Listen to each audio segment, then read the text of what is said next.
Hello students, जय हिंद। आप लोग बहुत खुशी होंगे और आप लोग जानकर ये भी खुशी होगी आप लोग को कि सबसे ज़्यादा जो आप लोग का डिमांड था इंग्लिश का क्लास, आज से शुरू होगा इंग्लिश का क्लास। छोटे छोटे चीज़ों को अच्छे से समझते चलेंगे। आज शुरुआत है इंग्लिश का, शुरू से ही शुरू करेंगे। जैसे ए से शुरू करते हैं ना, ABCD आप लोग पढ़ते होंगे, इसी से शुरू करेंगे और आप लोग को यहाँ तक लेकर चलेंगे। ए से शुरू करेंगे और स्पोकन तक चलेंगे। सबसे अच्छा लगेगा जब आप लोग पढ़ना शुरू करेंगे तो एक एक चीज को बारीकी से समझते चलिएगा और वीडियो को पूछ कर करके आप लोग लिखते चलिएगा, क्योंकि हम समझाएंगे ना तो इसमें बहुत गाज-गुज आता रहेगा। इंग्लिश में जो सबसे पहले देखेंगे, जो इंग्लिश में पढ़ेंगे तो सबसे पहले क्या पढ़ा जाता है? ग्रामर। तो जैसे हिंदी में आप लोग पढ़ते हैं हिंदी व्याकरण, उसी तरह से संस्कृत में पढ़ते होंगे संस्कृत का व्याकरण, उसी तरह से हमारा इंग्लिश में क्या है? English grammar. तो इंग्लिश ग्रामर में ग्रामर के बारे में पहले जान लेते हैं, उसके बाद एक एक चीज को समझेंगे। तो ग्रामर क्या होता है? व्याकरण। वही हिंदी में जो व्याकरण होता है इंग्लिश में ग्रामर होता है। ग्रामर का डिफिनेशन क्या है? द सेट ऑफ रूल, यानी कि the set of rule and regulations that are used to read, यानी कि क्या पढ़ सकते हैं, लिख सकते हैं और बोल सकते हैं। Are use to read, write और speak of any language are called grammar. देख लीजिए, इंग्लिश में भी लिखे हैं, उसी का हिंदी परिभाषा भी दे दी है। आप लोग इंग्लिश में भी लिख लीजिए और हिंदी में भी लिख लीजिए, दोनों सेम आपको काम आएगा। किसी भी भाषा को पढ़ने, लिखने या बोलने के लिए उपयोग की जाने वाले नियमों के सेट को हम व्याकरण कहते हैं। इंग्लिश में the set of rule, the set of rule क्या कह रहा है? नियमों के सेट को। Regulations that are used to read, write और speak of any language are called grammar. इस ग्रामर में जो चीज होगा उस चीज को समझते चलेंगे। और सबसे पहले ग्रामर में हम पढ़ेंगे पहला नंबर पे लेटर। पहला लेटर, जैसे आप लोग पढ़ते होंगे, छोटे छोटे रहे होंगे तो बहुत से गार्जियंस लोग पढ़ाते रहते हैं ABCD। उसी के बारे में जब ABCD जब होता है ई, तो ई मिल करके क्या बनता है? एक ठो वर्ड बनता है। जब वर्ड जब मिलेगा तो हमें क्या मिलेगा? सेंटेंस मिलेगा। क्या मिलेगा? सेंटेंस मिलेगा। और इन्हीं सेंटेंस के बारे में पढ़ने के लिए हम टेंस पढ़ेंगे और टेंस के बारे में, और जैसे मान लीजिए हम लेटर पढ़ा रहे हैं ना, उसके बारे में समझा देंगे कि वर्ड कैसे बनेगा, फिर सेंटेंस कैसे बनेगा। पहला लेटर, पहला क्या है? लेटर। लेटर क्या कह रहा है कि a letter is the smallest, a letter is the smallest unit with the help of which we write an English word. क्या कह रहा है कि अ लेटर, यानी कि लेटर सबसे छोटी इकाई है। A letter is the smallest unit, कि लेटर क्या है? सबसे छोटी इकाई है। With the help of which we write an English word. क्या कह रहा है कि जिसके प्रयोग कर हम अंग्रेजी शब्द लिखते हैं। क्या कह रहा है? आई होप आप लोग जानते होंगे इसके बारे में, लेकिन फिर भी समझ लीजिए, आप लोग को अच्छा होगा। जब छोटे छोटे चीजों को जानेंगे ना, तब तक बड़े चीज को आप लोग बहुत अच्छे से समझेंगे। तो जितने लोग नहीं जानते वो भी देख लें और जो लोग जानते हैं वो भी समझ लें। क्या कह रहा है कि a letter is the smallest unit, कि क्या है? कि लेटर वो सबसे छोटी इकाई है कि जिसके सहायता से हम इंग्लिश वर्ड को लिख सकते हैं, राइट कर सकते हैं। यानी कि इंग्लिश वर्ड को राइट कर सकते हैं, यानी कि लिख सकते हैं। जैसे मान लीजिए, कितने टाइप के लेटर होते हैं?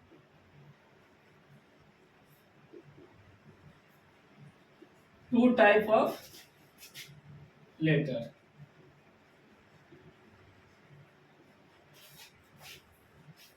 दो प्रकार के लेटर होते हैं। पहला कौन होता है? कैपिटल लेटर, और दूसरा होता है, पहला हो गया स्मॉल लेटर। पहला कैपिटल लेटर और दूसरा स्मॉल लेटर। तो कैपिटल लेटर आप लोग जानते होंगे, जिसको कहते हैं A B C D E F G H letter. तो दो प्रकार के, पहला क्या है कैपिटल लेटर और दूसरा स्मॉल लेटर, यानी कि इसके बड़ा अक्षर करते हैं, इसको छोटा अक्षर का कहते हैं। तो बड़े अक्षर का देख लीजिए, ये वाला हो गया लेटर, और छोटे लेटर का ये वाला हो गया। लिख लीजिए या स्क्रीनशॉट करके रख लीजिए। तो पहला क्या हो गया, लेटर में दो प्रकार के लेटर हो गए, लेटर में दो प्रकार के लेटर हो गए। A letter is the smallest unit with the help of which we write an English word. Letter वह सबसे छोटी इकाई है जिसका प्रयोग कर हम अंग्रेजी शब्द लिखते हैं। लेटर कितने प्रकार के हो गए, दो प्रकार के, पहला कैपिटल लेटर और दूसरा स्मॉल लेटर। कैपिटल लेटर लिख दिए, स्मॉल लेटर हो गए। इसमें भी दो एक ऑप्शन आता है, वोवेल और कॉन्सोनेंट। तो लेटर के ही पार्ट हैं, लेटर के ही पार्ट हैं जिसको हम कहते हैं वोवेल और कॉन्सोनेंट, हिंदी में स्वर और व्यंजन। आप लोग चिंता न कीजिए, स्वर और व्यंजन अक्षर जितने भी हिंदी व्याकरण होंगे उसको भी आगे वीडियो में लेकर के हम आएंगे। आप लोग बस ऐसे ही वीडियो पर आप लोग बने रहिए, आप लोग को बहुत कुछ इसमें सीखने के लिए मिलेगा। आरके कोचिंग सेंटर पे आप लोग ऑनलाइन ही पढ़ते रहिए, आप लोग को बहुत कुछ मिलेगा। जैसे वोवेल और कॉन्सोनेंट, लेटर लिखे थे ना, स्मॉल लेटर और क्या, स्मॉल लेटर और कैपिटल लेटर, तो वोवेल और कॉन्सोनेंट उसी में से छांट के बनेगा। जैसे मान लीजिए वोवेल है, वोवेल क्या है, ए ई आई ओ और यू को वोवेल्स कहा जाता है। अब बस इसी को पूरा छोड़ देंगे, ए ई आई ओ यू को छोड़ देंगे तो हम क्या कहेंगे, कॉन्सोनेंट। यानी कि जब ई सब होता है तो हमारे किस में आता है, जब हम लोग पढ़ेंगे आर्टिकल तो इसी का प्रयोग करेंगे, किसका, वोवेल्स का। आगे बताएंगे आप लोग को आर्टिकल भी और इसका प्रयोग भी बताएंगे कि इसका प्रयोग कैसे करते हैं। आगे आइए, कॉन्सोनेंट। कॉन्सोनेंट बस इसी का डेफिनेशन लिख लीजिए, ए ई आई ओ और यू को छोड़कर बाकी सब क्या है, बाकी सब कॉन्सोनेंट कहलाता है। Vowel A E I O U को जब हम छोड़ देंगे, sorry, vowel A E I O U को हम क्या कहेंगे, वोवेल, गलती हो गया है, इसको क्या कहते हैं वोवेल। और कॉन्सोनेंट जैसे ही आता है तो ए ई आई ओ यू को छोड़ देंगे तो हमें क्या मिलेगा, कॉन्सोनेंट। सेमी वोवेल, इसी में एक सेमी वोवेल होता है। सेमी वोवेल किसको कहते हैं, डब्लू और वाई को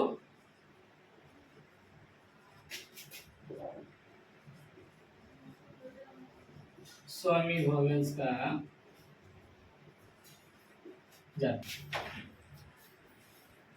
हम लोग पढ़े हैं लेटर, और लेटर में ही क्या मिला में, वोवेल एंड कॉन्सोनेंट, स्वर और व्यंजन। वोवेल्स क्या होते हैं, ए ई आई ओ और यू को क्या कहते हैं, वोवेल्स कहते हैं। और कॉन्सोनेंट क्या हो गया, consonant A E I O U को अगर हम छोड़ देंगे, अब बाकी जितने भी शब्द बचेंगे, जैसे मान लीजिए कितना होता है, लेटर कितने होते हैं, लेटर 26, और 26 में से हम कितना निकाल दें, वोवेल्स को, वोवेल्स हमारा कितना निकल गया, 5, तो कॉन्सोनेंट कितना बचा,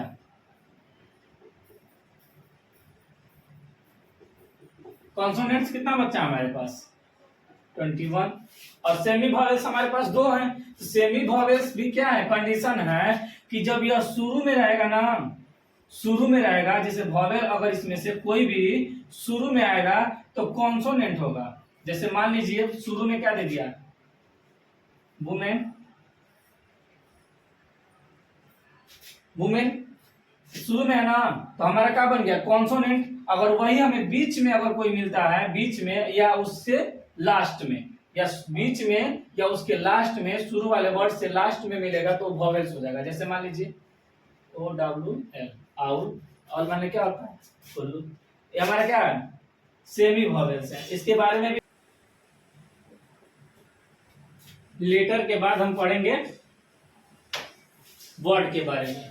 वर्ड क्या कहता है कि अ साउंड, जैसे हम कुछ बोल रहे हैं आपको, अ साउंड और कॉम्बिनेशन ऑफ साउंड, यानी कि जो आवाज है और जो आवाज का संयोजन होगा, that has meaning and spoken by a human being. मतलब क्या कह रहा है कि एक ध्वनि या ध्वनि का संयोजन जिसका कोई अर्थ होता है, जिसका कोई अर्थ होता है और जिसे मनुष्य जाति बोलते हैं। मनुष्य ना इंग्लिश बोलेगा चाहे हिंदी बोलेगा, कुकुर थोड़ी बोलेगा, अच्छा ये गाय थोड़ी इंग्लिश बोलेगी। अच्छा ये बात हो, जैसे हम पढ़ रहे हैं THAT, टी क्या है लेटर है, एच क्या है लेटर है, ए क्या है लेटर है, और टी क्या है लेटर है। जैसे मान लो THAT, ये है ना, तो ये क्या है, एक एक सौ लेटर मिल करके कोई अर्थ होता है जिसे हम बोलते हैं या उसका संयोजन होता है। जैसे इसको जोड़ेंगे तो THAT संयोजन हो गया, इसको बोल दिए क्या दैट। जैसे मान लीजिए मैन बोल रहा है YAM, तो यम भी लेटर है, ए भी लेटर है और यन भी लेटर है। इनको जब हम कॉम्बिनेशन यानी कि संयोजन करेंगे तो एक वर्ड बनेगा, और उस वर्ड को हम जो बोलते हैं कोई अर्थ बनाएंगे तो क्या बनेगा मैन। जैसे मान लीजिए हमको कोई मान लीजिए टी बोलना है, TEA, टी मतलब क्या होता है चार, एक एक सौ लेटर को जोड़ करके कोई एक अर्थ जो हम निकालेंगे तो उसे क्या कहेंगे वर्ड कहेंगे। वर्ड बहुत अच्छा चीज है, इसको समझिएगा तो आगे बहुत चीज काम देगा। वर्ड हो गया लेटर। अब आगे पढ़ेंगे हम लोग सेंटेंस। अब तीसरा नंबर सेंटेंस। जैसे वर्ड के बारे में जानने हैं, वर्ड भी ऐसा हो जिसका कोई अर्थ हो और उसे हम बोल पाए, उसे वर्ड कहेंगे।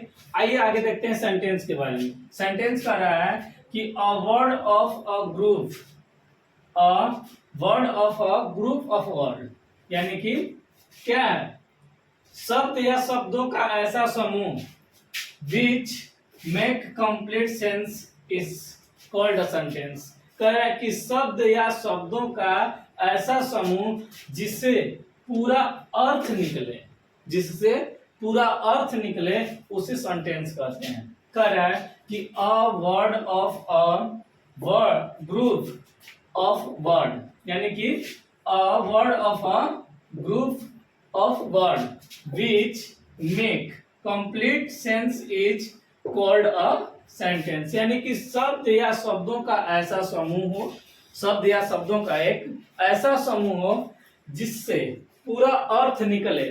जैसे मान लीजिए कोई कह दिया कम हियर, लेट अस गो। हाँ, एग्जाम्पल फॉर समझ लीजिएगा, आगे एग्जाम्पल नहीं लिखे हैं, आगे पढ़ाएंगे तो एग्जाम्पल लिखते चलेंगे।